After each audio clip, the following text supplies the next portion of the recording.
দর্শক, এই মুহূর্তে রাজধানীর কারণ বাজার থেকে সরাসরি যুক্ত হচ্ছেন আমাদের সহকর্মী আব্দুর রহিম। রহিম, বাজারে সবজি সরবরাহ কেমন দেখছেন, আর চাল ডালের দাম বৃদ্ধির কারণ হিসেবে বিক্রেতারা কি বলছেন?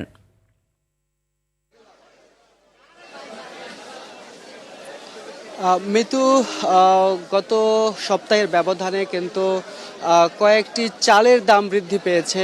বিশেষভাবে নাজির শাল চাল কেজি প্রতি 2 থেকে 3 টাকা বৃদ্ধি পেয়েছে, এবং যেই চালটি মিনিকেট চাল সেটির কেজিতে 2 থেকে 3 টাকা বৃদ্ধি পেয়েছে। এবং যেটি বলা যায় গত সপ্তাহের ভরা মৌসুমে কিন্তু এই চালের দাম বৃদ্ধি পেয়েছে। ব্যবসায়ীরা যেমনটি বলছেন যে ভারত থেকে যেই আমদানি করা চাল আসতো নাজির শাল চাল, সেটি আমদানি বন্ধ থাকায় কিন্তু এর প্রভাব পড়েছে বাজারে।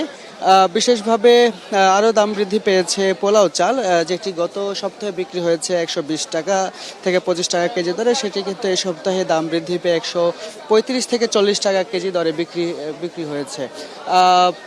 এছাড়াও দাম বৃদ্ধি পেয়েছে চিনির, যেটি 105 থেকে 10 টাকা কেজি দরে বিক্রি হচ্ছে, এবং খোলা তেল 195 টাকা লিটার দরে বিক্রি হচ্ছে। দাম বৃদ্ধি পেয়েছে মসুর ডাল, যেটি ছোট দানার মসুর ডাল, সেটি 155 থেকে 60 টাকা কেজি দরে বিক্রি হচ্ছে, যেটি গত সপ্তাহেই ছিল 150 টাকা কেজি দরে।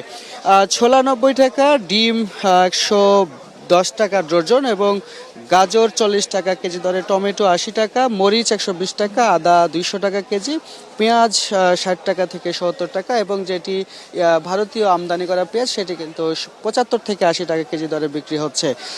রসুন 100 টাকা, এবং চাইনা যে পেঁয়াজটি রসুনটি রয়েছে সেটি কিন্তু 160 টাকা কেজি দরে বিক্রি হচ্ছে। এছাড়া মাছ মুরগির দাম স্থিতিশীল রয়েছে বলে ব্যবসায়ীরা জানিয়েছেন। তো এই ছিল আমার কাছে রাজধানীর কারণ বাজার থেকে সর্বশেষ। মিতু। জি, ধন্যবাদ আপনাকে।